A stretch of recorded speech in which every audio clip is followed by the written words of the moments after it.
Obrigada, Thay, viu? Muito obrigada. Olá, boa noite a todo mundo que estiver aqui online, quem estiver no link, hoje a gente vai fazer a nossa live de Deuteronômio capítulo 14, animais cerimonialmente puros e impuros. A gente passou ontem, né? Ontem não, desculpa, na sexta-feira, na quinta-feira, é, como é que fala? Por uma parte em que Moisés está comentando com eles mais coisas mais assim, eram leis, eram ordenanças e tudo mais, como ele fala, mas Moisés estava indo mais no coração deles ali, falando, sabe, sobre vocês pegarem tudo que Deus diz, né, disserem a vocês, vocês não. Ele foi adicionando mais emoção também àquilo que era, obviamente, mandado por Deus como ordenança para eles fazerem. Por exemplo, as cidades, limpem as cidades, quebrem os altares e tudo mais, isso é que a gente já conversou. Então, hoje a gente vai entrar numa parte que é um pouco mais objetiva, no sentido específico. Então, aqui Deus vai falar sobre os animais puros e impuros, vai falar sobre o dízimo, que eu acabei de ver aqui, cadê? A entrega dos dízimos, e é isso. Então, vamos ver como é que Deus vai nos levar, vai nos conduzir nessa live, vamos fazer nossa oração e pedir a Ele que nos abençoe. Vamos lá, Senhor Jesus Cristo, obrigada, como sempre, iniciando nossa oração, agradecendo, porque não tem como a gente não agradecer pelo privilégio de podermos estarmos aqui e termos acesso à Sua palavra, termos acesso àquilo que é tão sagrado na nossa vida, que a gente nunca ache que seja banal, que a gente nunca leve como algo normal, Senhor, simplesmente pegar um livro e abrir ou lê-lo, mas que a gente possa saber a importância que é, primeiramente, invocar Seu nome para essa leitura, porque o Senhor é o autor de cada palavra que está aqui. Então, pedimos para que o Senhor possa nos, que o Senhor possa nos revelar através do Espírito Santo, que o Senhor me use, para que a gente possa ler além do que nossos olhos enxergam, para que a gente possa ouvir, para que a gente possa compreender além do que nós, como seres humanos, especificamente entendemos, com a nossa mente tão limitada, os nossos ouvidos e olhos também, que estejamos conectados espiritualmente a tudo aquilo que será nos apresentado hoje, Jesus, e eu agradeço porque podemos chamar Deus de Pai, podemos dizer que somos filhos de Deus, podemos abrir a palavra e reconhecer que há uma comunhão, há um relacionamento nesse livro sagrado. Obrigada. Que o Senhor nos livre dos males, todos os ataques malignos, todas as coisas que estejamos invisíveis a Ele. Que o Senhor não nos permita sermos tocados ou sermos tentados. E mesmo se formos, se for da Sua vontade, nos permitir que sejamos, que o Espírito Santo possa nos conduzir com sabedoria, Jesus, em todas as nossas escolhas. Agradeço. Me use como canal, nos ensine, nos mostre, Senhor, tudo aquilo que é necessário para a nossa edificação nessa nossa caminhada e relacionamento com o Senhor. Obrigada, em nome de Jesus, agradeço, consagro essa live a Ti. Obrigada, amém. Vamos lá, capítulo 14 de Deuteronômio. Uma vez que vocês são filhos do Senhor, então você quer reconhecimento, né, de paternidade, Deus sendo pai. Então, por isso que é sempre legal a gente poder, nas nossas orações, sejam elas individuais ou em grupo, né? Eu raramente faço, mas, quer dizer, pessoalmente eu faço, mas em grupo raramente eu faço. Mas quando vocês sentirem, ou quando vocês estiverem num momento profundo de oração, chamar Deus de Pai. Falar, Pai, isso, Pai, isso, aquilo, porque esse reconhecimento, ele sempre altera, ele sempre mexe no nosso coração, ele sempre mexe na nossa... Você quer ver um exemplo? Digamos que você tem um marido, né? Ou tem uma esposa, ou tem um namorado, né? Porque namorado especificamente na Bíblia não é algo, né, rotulado. Então, vamos dizer, você tem um marido, uma esposa, e você chama a pessoa pelo nome, sempre pelo nome, fulano, fulano, fulano. E aí tem uma hora que a pessoa chama você de meu amor, ou chama você de meu, qualquer coisa, o que que seja, minha isso ou meu aquilo. Automaticamente vocês não podem negar que acontece uma reação, quando não é banalizado, quando não é uma coisa, né? Acontece uma reação de reconhecimento, acontece uma reação de você se sentir amado, amada, acolhido, acolhida. Quando a gente, por exemplo, para quem tem filho, ou para quem quer ter filho, ou para quem já ouviu filho ou sobrinho, ou qualquer pessoa falando, ao invés de chamar de mãe, chama mamãe ou papai, coisas que os nossos ouvidos levam para dentro de nós tem um impacto muito grande na forma em que a gente sente, na forma em que a gente atua em relação ao que nós ouvimos, no que nós vemos, por isso que é sempre importante, isso é bíblico também, a gente prestar atenção no que a gente está vendo e ouvindo.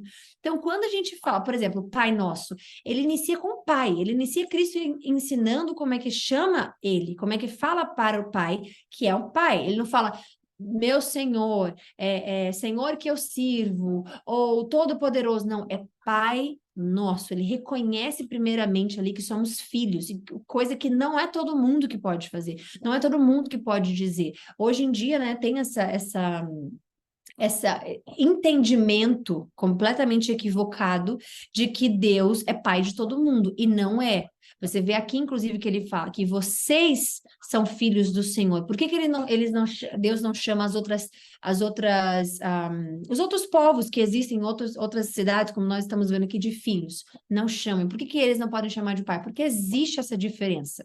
Existe a diferença de quem é filho de Deus, quem ouve o pai, quem obedece o pai, assim como nós, como crianças também. E Provérbios fala disso. Provérbios também fala, né, sobre o pai, nós que temos no mundo, que nos ensina, e o Pai Celestial que também nos corrige e tudo mais. Então, há essa diferenciação.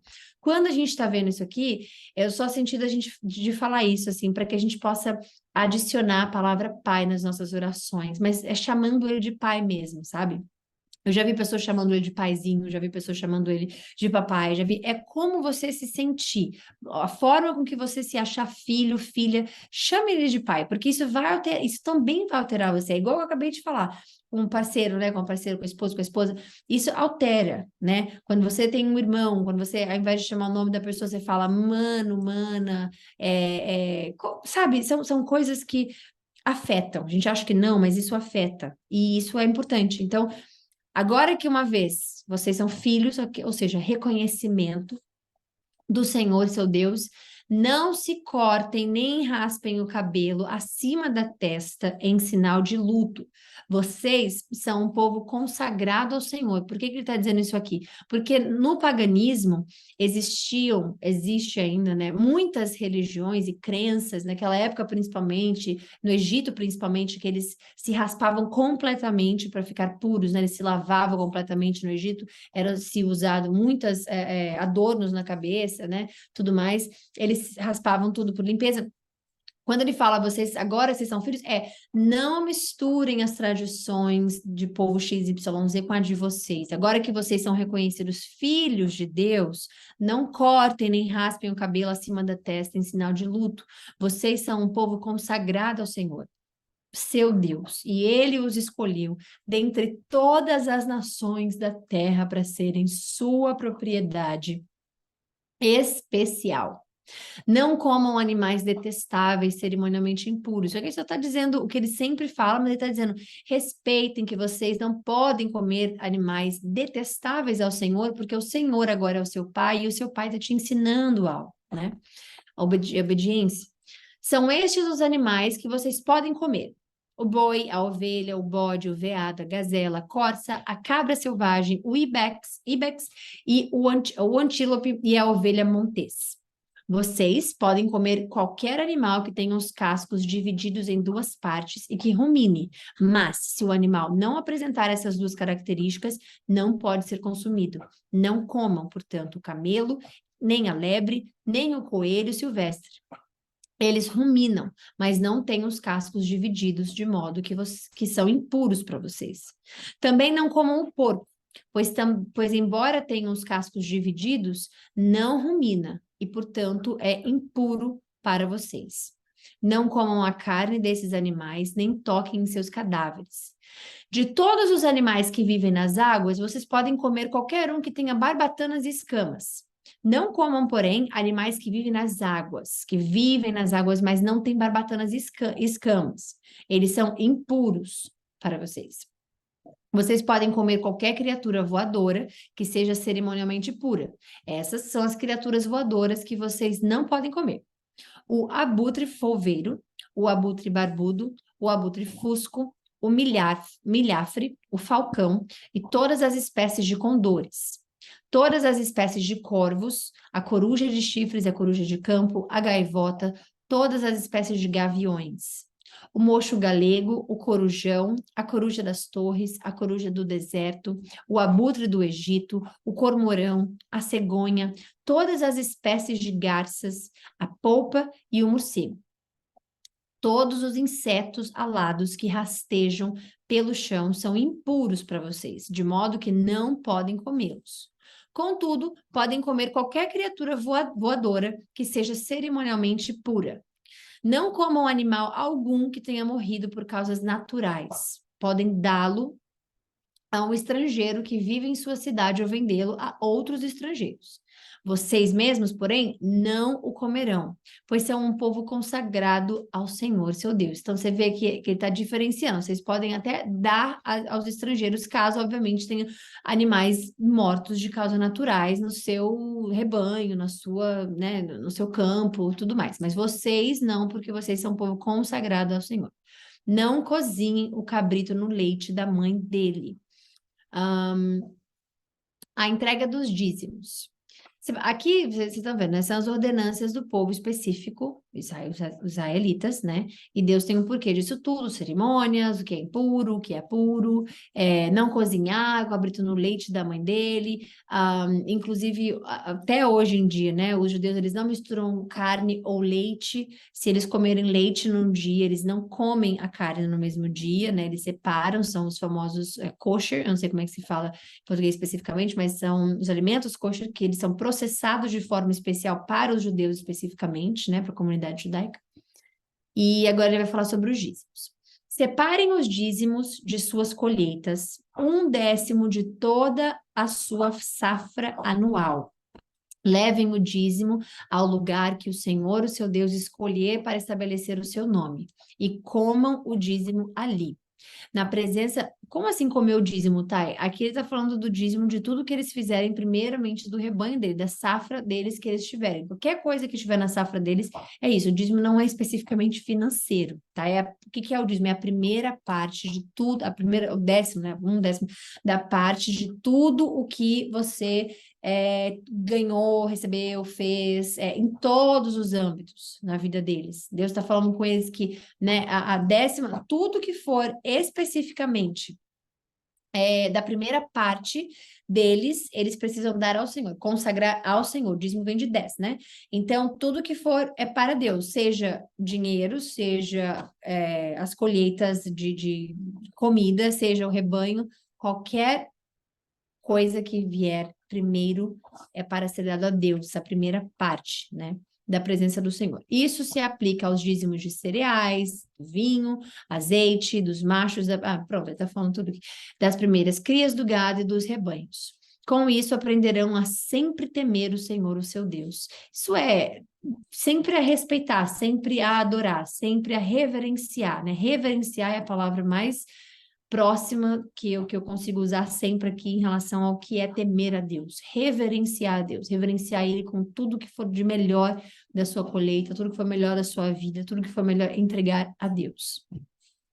Se o Senhor, o seu Deus, os abençoar com uma boa colheita, mas o lugar que Ele escolher para a habitação do seu nome for distante demais para vocês levarem o dízimo, ou seja, essa parte, né?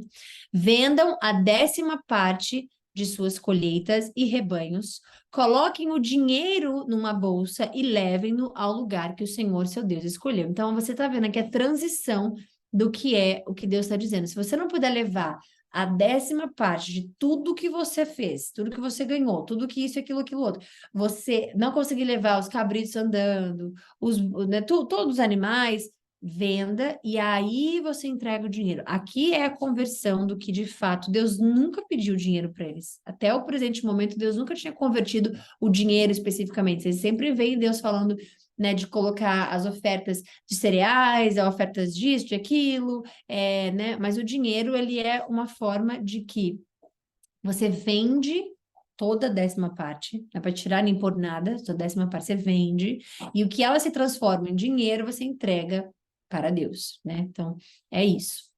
Quando chegarem, agora ele vai especificar o porquê do dinheiro, então presta atenção.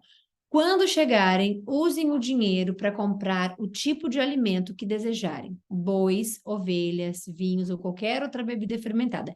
Então, na presença do Senhor, seu Deus, comam e alegrem-se com toda a sua família. Então, o porquê do dízimo é para comunhão com Deus. Qual é o resultado do dízimo que Deus mandou, acabou de mandar eles fazer? Venda tudo, a décima parte, a primeira parte de tudo que você alcançou, tudo que você tem. E qual é o final? Qual que é o resultado para isso? Para que eles comam e alegrem-se com toda a sua família. Então, o que é importante para Deus? Família, comunhão com Ele, e você entregar e você temer, ou seja, reverenciar a Deus, eles aqui especificamente, com aquilo que é a décima parte de tudo que você, obviamente, tem, né? Então, esse é o intuito. Deus está sempre buscando a comunhão com as pessoas. Até hoje, inclusive hoje, Deus busca a nossa comunhão. Quando você doa à igreja, tem pessoas que gostam de dar dízimo, tem pessoas que só fazem a oferta, né? No Novo Testamento, a gente vai ler sobre a diferença de um para o outro, a gente vai ver o que o apóstolo Paulo fala sobre isso, mas especificamente, quando você está dando a sua oferta para Deus, você não está dando dinheiro para Deus, porque ele não precisa do seu dinheiro. Deus, se ele quiser, ele pega uma bolsa com milhões de reais, esconde num lugar em que ninguém vai achar, nem saber a procedência, e aquele dinheiro ali, quando ele achar dentro da igreja, botar, vai ajudar a igreja. Deus não precisa. Mas quando a gente entrega como oferta do nosso coração, aquilo ali vai diretamente para onde? Para as obras que ajudam e que Deus usa as pessoas para servi-lo, né? Então, é sempre sobre a comunhão, é sempre sobre você dividir com o próximo, é sempre sobre o trabalho do Senhor e quem ele vai usar para o trabalho do Senhor, para quem ele vai usar para servi-lo, quem ele escolheu para servi-lo, né? Então, é sempre para isso. As pessoas que tem um pensamento muito enraizado no mundo, na vida financeira, elas se incomodam com dízimo, se incomodam com ofertas. Eu conheço milhares de pessoas que falam sobre a igreja só quer o dízimo, a igreja só quer a oferta, mas elas não entendem que a raiz disso tudo é uma comunhão com Deus. Deus não precisa do dinheiro, Deus não precisa.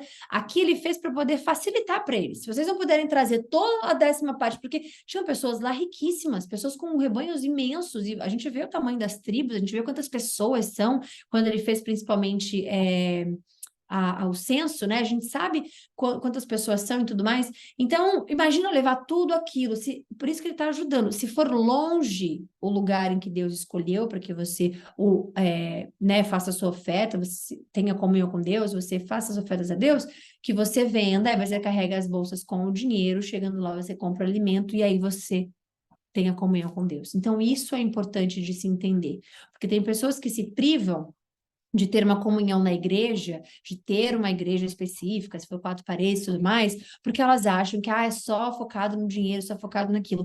Preste atenção que o que você der, você está dando para comunhão com Deus. Se você der R$ 5, 5 centavos, R$ 5.000, 5 milhões de reais, o que você estiver dando é para comunhão do Senhor. Ele vai usar a pessoa, ele vai usar o momento, ele vai usar a obra, ele vai usar para servir o próximo, né? Obviamente que isso exclui aqueles que usam com má fé a oferta dízimo de todo mundo que, obviamente, dá.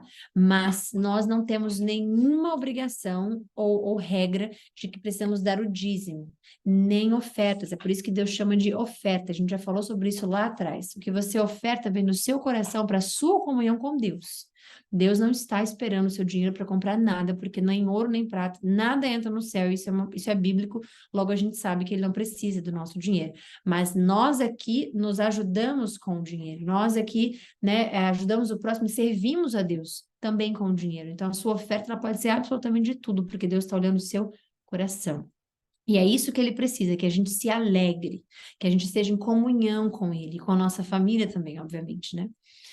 E não se esqueçam de cuidar dos levitas de sua cidade, pois eles não receberão porção alguma de terras como herança entre vocês. Ao final de cada 3 anos, levem todo o dízimo da colheita daquele ano à cidade mais próxima e o armazenem ali. Deus já iniciando com a famosa poupança, nos ajudando, nos ensinando que precisamos armazenar e salvar. Por quê? Isso aqui vai ajudar, obviamente, né, no sacerdócio, vai ajudar em todo o trabalho, obviamente, que os levitas, que são sacerdotes, fazem para Deus. Por isso eles não trabalham, por isso eles não têm colheitas, terras e nada disso, porque eles se ajudam, eles vão ajudar, eles vão fazer para os levitas. Por isso que Deus fala, não se esqueçam dos levitas. Entreguem o dízimo aos levitas, que não receberão porção alguma de terra como herança entre vocês, e também aos estrangeiros que vivem entre vocês, e aos órfãos e às viúvas de suas cidades, para que eles comam até se saciarem. Deus sempre pensando em todos, seja estrangeiro, seja viúva, seja órfão, ele cuida, principalmente porque eles já foram estrangeiros, e Deus sempre repete isso, né? Para que eles não tenham nenhum tipo de hierarquia entre eles, achando que eles são melhores do que todos, porque são escolhidos de Deus, nada mais, e tudo mais, e aquele ali não é um estrangeiro. Deus sempre fala, vocês também foram estrangeiros, então cuidem dos estrangeiros, também abençoam os estrangeiros, né? Porque vocês foram estrangeiros também. Então, o que Deus está falando para eles aqui é isso, que eles possam abençoar os outros, os órfãos, viúvos e as viúvas e os estrangeiros com a bênção deles, para que eles também possam ter comunhão com Deus, né? Para que eles possam também ter esse momento de comunhão com Deus. Então, o Senhor, seu Deus, os abençoará em todo o seu trabalho. É o que a gente estava falando aqui agora. Tudo que Deus te usar como servo, tudo que Cristo por ter te escolhido, fizer, né? Você ser escolhido para tal, e Deus te usar para aquilo, vai ser sempre para o próximo. Deus nunca vai te abençoar para você pegar a sua bênção, guardar 7 chaves e você ter a sua bênção para si, somente. Ah, não, só a bênção já. Nunca, absolutamente nunca. Sempre vai ter o próximo ali. Deus sempre foca no próximo. E isso é uma das coisas mais lindas, porque isso é comunhão com o seu próximo. Então, a palavra comunhão, ela precisa estar muito enraizada na nossa vida cristã. Muito. Seja com pessoas que você conhece, seja com desconhecidos, né? Porque Deus pensa neles em todo momento. No próximo, no próximo, no próximo. Inclusive, um dos, como é que diz? Um dos mandamentos de Cristo que ele deixou, né? Que ele nos revelou de forma mais como é que fala? Mais simples, ao invés de ser tão amplo, é amar o próximo, né, como a ti mesmo, porque Deus o ama, né, todos, Deus ama todos, isso é independente de ser filho ou não filho, porque são criaturas de Deus, e Deus é amor, então o que ele cria é amor, obviamente. No meio do caminho, né, as coisas vão, mas Deus não desiste, ele trouxe Cristo para que todos pudessem ser salvos, porque ele é base no amor, né? E é isso. Então, finalizando a nossa live hoje, se Deus quiser, para a honra e a glória dele, amanhã a gente está de volta, segunda semana de 2024. Espero que esteja sendo um início de ano próspero em todas as áreas da sua vida, e que, se não for, não estiver sendo, Deus está trabalhando, Deus está nos ensinando. E eu vi uma coisa muito linda no Instagram, acho que foi hoje de manhã, não sei, que eu vou mostrar para vocês depois. Eu vou ver se eu consigo traduzir e postar, de tão bonito que sobre essas bênçãos do Senhor. E é isso, tá bom? Então fiquem com Deus. Um beijo, amo vocês e até amanhã, se Deus quiser.